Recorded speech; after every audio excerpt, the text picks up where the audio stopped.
अस्सलाम वालेकुम एवरीवन।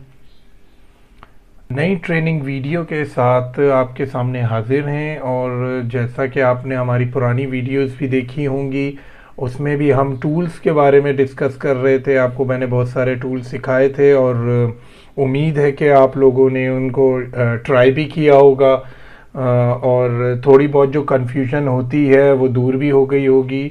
और उसको ट्राई करते रहिए और शॉर्टकट की को भी यूज़ करते रहिए, ताकि आपको जहन में रहे कि कौन से टूल की कौन सी शॉर्टकट की है। तो आज हम स्टार्ट करते हैं। कुछ नए टूल्स सिखाऊंगा मैं आपको, और काफ़ी इंटरेस्टिंग टूल्स हैं ये भी, क्योंकि हर टूल का अलग एक काम होता है, अलग तरीके से वो एक, चाहे पिक्चर हो या शेप हो, उसको डिफ़ाइन करता है। तो फिर चलें आज की वीडियो स्टार्ट करते हैं। और आज की वीडियो का हमारा सबसे पहला जो टूल है वो है क्रॉप टूल। क्रॉप टूल आप देखें, इसके बेसिक टूल में से एक टूल है। क्रॉप टूल की शॉर्टकट की सी होती है। और बहुत सारे लोगों ने अगर फ़ोटोज़ के एप्लीकेशंस यूज़ की होंगी तो उसमें भी क्रॉप टूल का ऑप्शन होता है कि आपको फ़ोटो का कोई एक हिस्सा आपको चाहिए होता है और दूसरा हिस्सा आपको कट करना होता है। तो आप उस जो हिस्सा आपको चाहिए होता है उसको आप क्रॉप कर सकते हैं और बाकी हिस्से को आप रिमूव कर सकते हैं। तो इसी तरह क्रॉप टूल फोटोशॉप में भी इसी तरह काम करता है। सबसे पहले आपको दिखा देते हैं, एक ये पिक्चर है आपके सामने। अब हमें बैकग्राउंड नहीं चाहिए, हमें इस गाड़ी को क्रॉप करना है, क्योंकि हमें सिर्फ इसकी पिक्चर हमें चाहिए, हमें बाकी का बैकग्राउंड रिमूव करना है। तो जस्ट हमने क्रॉप टूल सिलेक्ट किया, या सी प्रेस कर दें या यहाँ से जाके सिलेक्ट भी कर सकते हैं आप। जस्ट आपने यहाँ पे स्क्वायर शेप क्रिएट किया है और इसने खुद ही ऑप्शन दे दिया है कि कितना हिस्सा आपको इस पिक्चर में से क्रॉप करना है। तो हम इसको भी सेट कर सकते हैं, कितना चीज़ हमको बिल्कुल एग्जैक्टली आपको जो पिक्चर चाहिए वो आपने बिल्कुल इसमें सेट कर दी है। अब आपको ये पिक्चर मुझे चाहिए और बाकी के बैकग्राउंड मुझे कट करना है। तो जस्ट हमने ये सिलेक्ट करके इंटर प्रेस करेंगे तो उतनी पिक्चर जो है आपके पास कट हो जाएगी और बाकी का बैकग्राउंड जो है वो रिमूव हो जाएगा। तो क्रॉप टूल का ये काम होता है, जब भी आपको पिक्चर में से कोई चीज़ क्रॉप करनी हो, अपनी पसंद की कोई चीज़ या कोई ऑब्जेक्ट चाहिए हो, या कोई दूसरी कोई भी पिक्चर में जैसे आपको जो भी कोई ज़रूरत हो, तो उसको आप इससे क्रॉप कर सकते हैं। अब हम अपने अगले टूल पे चलते हैं। अगला टूल जो है वो है ये मैजिक वॉन्ड टूल है। ये ऑब्जेक्ट सिलेक्शन टूल जो लास्ट वीडियो में बताया था उसका एक थर्ड ऑप्शन है। ये मैजिक वॉन्ड टूल को अभी यूज करते हैं हम। और जैसे कि ये आपके सामने एक पिक्चर है, इसका बैकग्राउंड जो है वो ब्लैकिश है और एक कप है जो वाइट कलर का है। मैजिक वॉन्ड टूल भी ऑब्जेक्ट सिलेक्शन टूल की तरह काम करता है, बट ये जो है वो थोड़ा मोर डिटेल में काम करता है। जैसे कि मुझे ये कप का कलर चेंज करना है लेकिन बैकग्राउंड ब्लैक ही रहना चाहिए।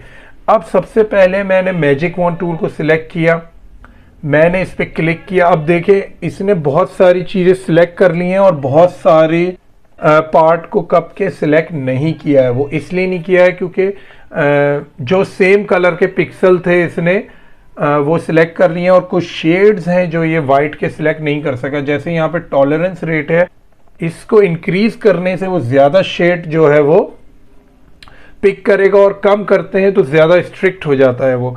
तो अब मैंने इसको 40 कर दिया है। अब देखते हैं ये कैसे सिलेक्ट करता है। अच्छा, अब इसने थोड़े ज़्यादा पिक्सल सेलेक्ट करनी है क्योंकि शेड का लेवल हमने थोड़ा बढ़ा दिया है। अब 40 हमने टॉलरेंस कर दी है, तो ये ज़्यादा पिक्सल। अब हमें और अच्छे तरीके से इस पूरे कप को सिलेक्ट करना है, तो हम शिफ्ट की प्रेस करेंगे और जहां जहां इसने सिलेक्ट नहीं किया है वहां वहां क्लिक करेंगे। अब देखें काफ़ी बेहतर सिलेक्शन हो गई है। ये देखें बिल्कुल एग्जैक्टली जो है हमारा कप जो है वो सिलेक्ट हो गया है। अब इसका कलर चेंज करने के लिए हमें इस बैकग्राउंड लेयर पे डबल क्लिक करेंगे, इसको एक नॉर्मल लेयर बना देंगे। अब ये नॉर्मल लेयर हो चुकी है। अब जो मैं चीज़ बताने जा रहा हूँ वो न्यू होगी आपके लिए। आपको जब ये सिलेक्ट हो जाए आपका कप और आपको इसका कलर चेंज करना हो तो कंट्रोल यू की प्रेस करेंगे तो आपके पास ह्यू एंड सैचुरेशन की एक ये पैलेट खुल जाएगा, एक विंडो खुल जाएगी। अब इसमें आप देखें आपके पास ह्यू है, सैचुरेशन है और लाइटनेस है। अब हमें इसका कलर चेंज करना है। सबसे पहले आप ये कलराइज पे क्लिक करेंगे तो खुद ही आप देखिएगा कि इसने ऑटोमेटिकली एक कलर जनरेट कर दिया है। अब उस कलर की जो वैल्यूज हैं उसको आप यहां से कंट्रोल कर सकते हैं। ये देखें, आप अपनी मर्जी से जो कलर आपको रखना चाहें, जितनी सैचुरेशन आपको चाहिए हो वो आप इस कप को सिलेक्ट कर सकते हैं। जैसे कि मुझे ब्लू कलर सही लग रहा है तो मैंने ब्लू सिलेक्ट किया। लाइटनेस भी आप देख सकते हैं, डार्क चाहिए, लाइट चाहिए, और जैसे ही आप ओके करेंगे तो एग्जैक्टली वही कलर जो है वो कप पिक कर लेगा विथ शेड्स। आप देखें कुछ शेड्स जो थे वाइट के वो एज इट इज हैं, और आप देखें कितना स्मूथली इसने बैकग्राउंड का कलर चेंज किए बगैर जो है वो इस कप का कलर चेंज कर दिया है। तो कंट्रोल डी करेंगे डी सिलेक्शन के लिए, और अब देखें कितनी स्मूथली, ऐसा लगेगा ही नहीं कि ये कप जो है वो वाइट था। अच्छा, ये काम होता है मैजिक वॉन्ड टूल का। उसके अलावा इसकी शॉर्टकट की भी देख लेते हैं। इसकी शॉर्टकट की भी W है, क्योंकि इसके पैनल में 3 टूल्स आते हैं तो तीनों की W है, तो ज़्यादा बेहतर है कि आप जाके इसको सिलेक्ट करें। अब मैजिक वॉन्ड टूल के बाद एक टूल है इरेजर टूल। इरेजर टूल के 3 ऑप्शन है। एक तो नॉर्मल इरेजर टूल, सबको पता है कि वो बैकग्राउंड रब करने के लिए काम आता है। कोई भी चीज आपको रब करनी हो उसके लिए यूज होता है इरेजर टूल। फर्स्ट तो इरेजर टूल का ऑप्शन ये है। अब इसका एक ऑप्शन है बैकग्राउंड इरेजर टूल, एक ऑप्शन है मैजिक इरेजर टूल। अगर हम मैजिक इरेजर टूल को देखें तो ये बहुत इजीली आपके बैकग्राउंड को रिमूव करेगा और विदाउट आपके ऑब्जेक्ट को कोई सा भी डैमेज पहुंचाए, मतलब कि उसका ना कलर चेंज होगा ना उसके साइड्स कटेंगे, कुछ भी चेंज नहीं होगा। और आपको ये ब्लैक बैकग्राउंड को रिमूव करना है तो हमने just magic eraser tool select किया, जिसकी शॉर्टकट की ई है, लेकिन इसके पैनल में भी 3 ऑप्शन आते हैं तो ज़्यादा बेहतर है कि आप जाके सिलेक्ट करें इसको। अब जैसे ही आपने मैजिक इरेजर टूल सिलेक्ट किया, आपका बैकग्राउंड ब्लैक है, आपने क्लिक किया और आप ये देखें इसने पूरी सिलेक्शन नहीं की, क्योंकि टॉलरेंस रेट आपको देखना पड़ेगा। टॉलरेंस 25 है तो इसने इतनी सिलेक्शन कर दी जितनी सेम पिक्सल इसको नजर आए। अगर मैं टॉलरेंस को यहाँ पे 40 कर देता हूं, अब देखते हैं क्या होता है। अब देखें इसने और बेहतर तरीके से इसको सिलेक्शन की। अब मैं सेकंड के लिए यहां पे करता हूं और थर्ड यहां पे करता हूं, और देखें आपका बैकग्राउंड रिमूव हो गया और आपके सामने सिर्फ आपका जो है वो ऑब्जेक्ट रह गया है। तो कितनी आसानी से मैजिक इरेजर टूल ने जो है वो बैकग्राउंड को रिमूव कर दिया है। तो इसी तरीके से आप ऑब्जेक्ट के, अगर आपको किसी ऑब्जेक्ट का या पिक्चर का बैकग्राउंड रिमूव करना हो तो आप जस्ट सिर्फ मैजिक इरेजर टूल लें, अपनी टॉलरेंस के रेट सेट कर दें, कितनी टॉलरेंस पे बैकग्राउंड के कलर वो सिलेक्ट कर रहा है और ऑब्जेक्ट को डैमेज नहीं कर रहा है। उससे ये होगा कि इजीली आप उसका बैकग्राउंड जो है वो रिमूव कर सकते हैं। अब नेक्स्ट टूल आपको बता देते हैं। नेक्स्ट टूल क्रॉप टूल हो चुका है हमारा। क्रॉप टूल का एक अगला ऑप्शन है स्लाइस टूल का। अब अगर स्लाइस टूल को हम सिलेक्ट करते हैं और यहां से हम आपको लेते हैं, ये पिक्चर है हमारे पास। अब हमें स्लाइस टूल यूज करना है और ये पिक्चर है, आपने देखा होगा कभी कभार वेबसाइट्स में बॉक्सेस में पिक्चर आती है, एक ही पिक्चर होती है लेकिन उसको बॉक्सेस में डिवाइड किया हुआ होता है, तो वो स्लाइस टूल के जरिए होता है। अब जैसे हमने स्लाइस टूल सिलेक्ट किया, हमने स्लाइस टूल से हमें इतनी पिक्चर को बॉक्सेस में कट करना है। अब उसने एक बॉक्स बना दिया है आपको। अब देखें ये ऑरेंज बॉक्स जो है ये आपका सिलेक्शन बॉक्स है और बाकी का जो ब्लू लाइंस हैं ये आपकी डी सिलेक्ट, यानी आपको सिलेक्ट नहीं किया है। अब आपको ये पिक्चर चाहिए लेकिन इसी पिक्चर को आपको और कट चाहिए, आपको और बॉक्सेस में चाहिए, तो आप शिफ्ट की प्रेस करेंगे। जहां से आपको बॉक्सेस चाहिए आप वहाँ से उसको क्रिएट करते रहेंगे। देखिए जहाँ जहाँ मुझे बॉक्सेस चाहिए अब मैं उसको क्रिएट करता रहूँगा। अब देखें इतने सारे हमने बॉक्सेस बना दिए हैं। अब आप बोलेंगे कि इसकी सिलेक्शन कैसे होगी। इसकी सिलेक्शन ऐसे होगी कि जब हमने इसको सिलेक्ट कर दिया है बिल्कुल, और बहुत सारे ये सिलेक्ट भी हो चुके हैं, अब इसको देखेंगे हम सिलेक्शन टूल जो फोर्थ है हमारे पास, सिलेक्शन टूल। जब हम उससे सिलेक्ट करेंगे तो ये देखें आप शिफ्ट दबा के जो जो बॉक्स सिलेक्ट करेंगे वो सिलेक्ट होता जाएगा। नाम इसका नेम भी दे सकते हैं आप सिलेक्शन टूल को।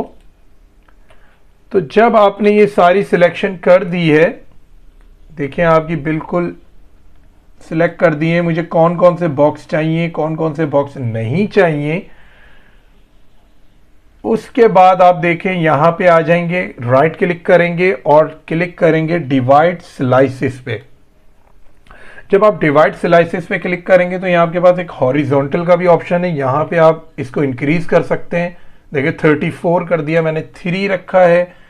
डिवाइड वर्टिकल का ये ऑप्शन है, यहाँ मैंने 4 रखा है। तो इसने देखें एक पिक्चर को कितनी पीसेस में कर दिया है। अब आपने देखा कि एक पिक्चर काफी पीसेस में हो चुकी है। अब हम सेव किस तरह कराएंगे इसको सेव कराने का तरीका ये है कि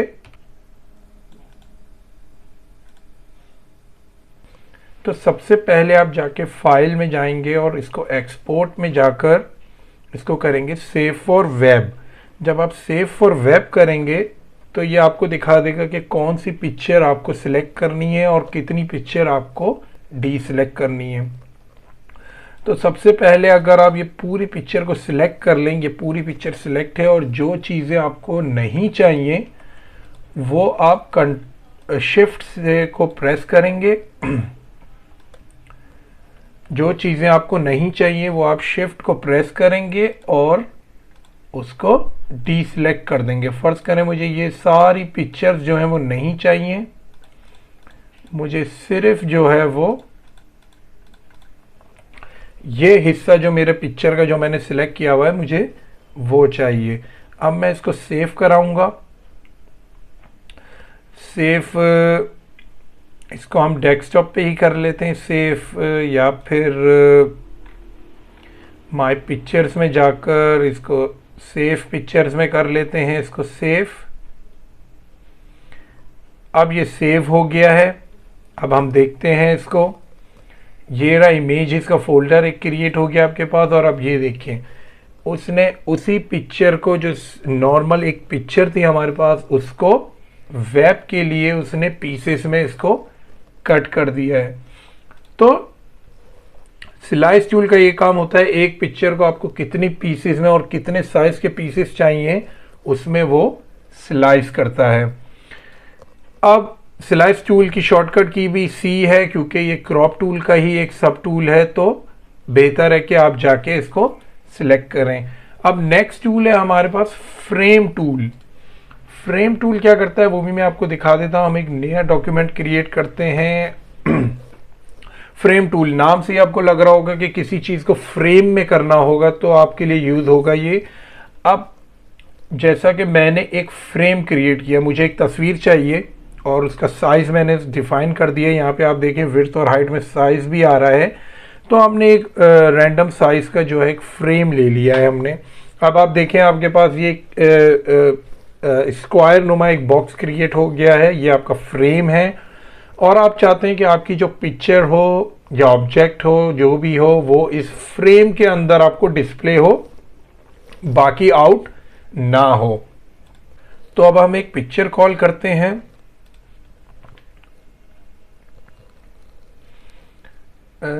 जैसे कि ये पिक्चर है, ये हम यहाँ पे ले आए हैं और ये देखिए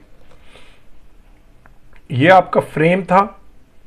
और आपके फ्रेम में देखिए कि जितनी पिक्चर फ्रेम के मिड पर है, यानी जो फ्रेम के अंदर है, वो आपको डिस्प्ले हो रही है। बाकी पिक्चर जो है वो हाइड है, वो डिस्प्ले नहीं होगी। तो ये भी एक फ्रेम का काम करता है कि कितना आपको फ्रेम चाहिए। मोस्टली आपने वेबसाइट या पोस्टर वगैरह में देखा होगा कि फ्रेम होते हैं और उस फ्रेम के अंदर पिक्चर फिक्स होती है, उसके बाहर नज़र नहीं आती। और जैसे ही आप रिलीज करेंगे तो ये एक फ्रेम में पिक्चर सेट हो गई है, ये सेव कर लेता है ये। और अब सिर्फ आप मूव करेंगे तो सिर्फ आपका फ्रेम में जितनी पिक्चर थी वही आपकी मूव होगी, बाकी पिक्चर जो है वो कट हो चुकी है।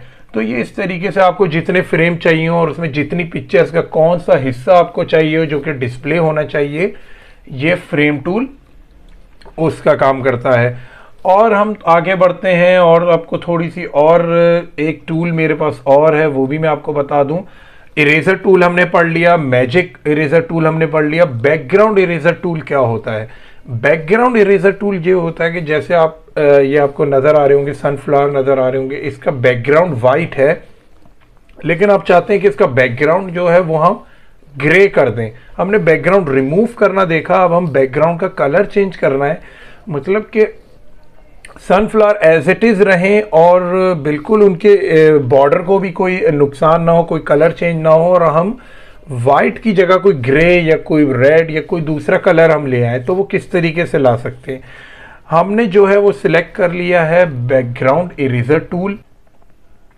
ये जो ब्रैकेट हैं अगर आपको नज़र आ रहे हो कीबोर्ड पे, ये जो लार्ज ब्रैकेट होता है, ये अगर लेफ्ट साइड पे क्लिक करेंगे यानी लेफ्ट साइड वाला लार्ज ब्रैकेट प्रेस करेंगे तो शॉर्ट, ये जो इसका डायमीटर होता है ये शॉर्ट हो जाता है, और राइट साइड वाला प्रेस करेंगे तो डायमीटर इसका बढ़ता है। तो ये शॉर्टकट की है इंक्रीज और डिक्रीज की। ये बैकग्राउंड इरेजर टूल है, इरेजर टूल पे भी काम करता है ये। अब आप देखिए हमारे पास एक बैकग्राउंड लेयर है इसकी सिर्फ। अब हम इस बैकग्राउंड लेयर पे एक न्यू लेयर क्रिएट करेंगे, और न्यू लेयर के लिए यहाँ पे ये प्लस का निशान है, ये हमने क्लिक किया तो एक न्यू लेयर आ गई। बैकग्राउंड लेयर पे हम डबल क्लिक करके उसको एक नॉर्मल लेयर बना देंगे, उसको ऊपर रखेंगे, लेयर 1 को नीचे रखेंगे। अब लेयर 1 पे हमें कोई सॉलिड कलर सिलेक्ट करना है, मतलब कि हम कोई ग्रीन या ब्लू या रेड करके कोई सॉलिड कलर हो, हमने वो सिलेक्ट कर दिया है। अब ये सॉलिड कलर हम सिलेक्ट कर दिया है हमने, और ये सॉलिड कलर हमने लेयर पे कर दिया। आप देखें लेयर पे ये पेंट टूल के जरिए, पेंट बकेट के जरिए हमने जस्ट यहाँ पे क्लिक किया है, और ये लेयर जो है आपको नजर आ रहा होगा ग्रीन हो चुकी है। लेकिन अभी इस लेयर पे कोई फर्क नहीं पड़ा है, एज इट इज आपको सनफ्लावर नजर आ रहे होंगे। अब हम इस लेयर को सिलेक्ट करेंगे, बैकग्राउंड इरेजर टूल पे जाएंगे, यहाँ पे ऊपर देखें आपके पास 3 ऑप्शन है। यहाँ पे भी टॉलरेंस का ऑप्शन भी है आपके पास जो कि आप कंट्रोल कर सकते हैं। आपने मिड पे क्लिक किया, मिड ऑप्शन पे क्लिक किया जो है सैम्पलिंग वंस के नाम से, क्योंकि बार बार आपकी सैम्पलिंग नहीं करेगा। तो आपने जस्ट इस पे क्लिक करना स्टार्ट कर दिया। अब आप देखें कि हम ये ग्रीन कलर तो हो रहा है, आपको पूरे बैकग्राउंड पे इसको रब करना है, लेकिन ये सनफ्लावर पे काम नहीं कर रहा। वो इसलिए क्योंकि हमने टॉलरेंस को कंट्रोल में किया हुआ है। आपको देखना पड़ेगा अगर आपके ऑब्जेक्ट के ऊपर ये ग्रीन कलर आ रहा है या कोई सा भी जो आपने कलर सिलेक्ट किया है वो ऑब्जेक्ट के ऊपर भी आ रहा है, मतलब कि आपकी टॉलरेंस बहुत ज़्यादा है, तो उसको कंट्रोल करें आप, या उसको कम कर दें, फिर ट्राई करें आप। तो एक सेटिंग उसकी पॉइंट ऐसा बन जाएगा कि वो आपके ऑब्जेक्ट को ओवर कलर नहीं करेगा। अब देखें कि हमने ये सनफ्लावर के अलावा जितना भी बैकग्राउंड था वो ग्रीन हो चुका है। अब हम दोबारा अपनी ग्रीन लेयर पे आएंगे, control U, hue and saturation की जो शॉर्टकट की थी, कलराइज करेंगे, और अब ये देखें बैकग्राउंड कलर जो है वो चेंज हो रहा है। अगर आप देखें कि आपके एजेस जो हैं वो क्लियर नहीं हैं तो डायरेक्ट आप जो है वो इरेजर टूल को सिलेक्ट कर सकते हैं, अपनी लेयर 0 पे ही आए, इसका साइज देख लें जो आपको सही लगे, और यहाँ से आप इसके एजेस को बिल्कुल एक्यूरेट कर सकते हैं बिना किसी नुकसान के। तो ये देखें कितनी आसानी से हमने इसका बैकग्राउंड जो है वो कलर चेंज कर दिया है। अभी मैं आपको दिखाऊंगा, कंट्रोल यू जब करेंगे आप तो इस लेयर पे आएंगे, कंट्रोल यू प्रेस करेंगे और कलराइज करेंगे। तो ये देखें इसका कलर, कितनी आसानी से इसका कलर आप चेंज कर सकते हैं। जो कलर आपको सेट करना है वो आप कलर सेट कर सकते हैं। तो ये आज के टूल थे जो हमने देखे कि कट किस तरह करना है, फ्रेम में किस तरह रखना है। मैजिक वॉन्ड का मैंने आपको बताया और इरेजर टूल के ऑप्शंस मैंने आपको बताए। तो ये कि आप इसकी भी प्रैक्टिस करें, जितनी प्रैक्टिस करेंगे, जितने टूल्स की उतने ही आपको ज़्यादा थोड़ी आसानी होगी आपको यूज़ करने में, और उनकी शॉर्टकट कीज़ भी आप अगर साथ साथ यूज़ कर रहे हैं तो वो भी आपको याद होती रहेगी। तो ये ओवरऑल जो है काफ़ी इंटरेस्टिंग टूल्स हैं जिनको आप यूज़ करके डिफरेंट ऑब्जेक्ट्स और पिक्चर एडिटिंग और क्रॉप और जितनी भी चीज़ें हैं आप उसको यूज़ में ला सकते हैं, जैसा आपके काम है या जैसा आपका दिल चाहे। तो मेरी उम्मीद है कि जितने नए यूज़र भी होंगे उनको भी समझ आ रहा होगा शॉर्टकट कीज़ भी, और क्या ये किस तरीके से टूल्स काम कर रहे हैं। और जितने यूज़र जो पुराने यूज़ करते रहते हैं उनको तो आइडिया हो गई कि किस तरीके से टूल्स को यूज़ किया जाता है। इंशाल्लाह अगली वीडियो में कुछ नए टूल्स के साथ हाजिर होंगे। तब तक के लिए अल्लाह हाफिज़।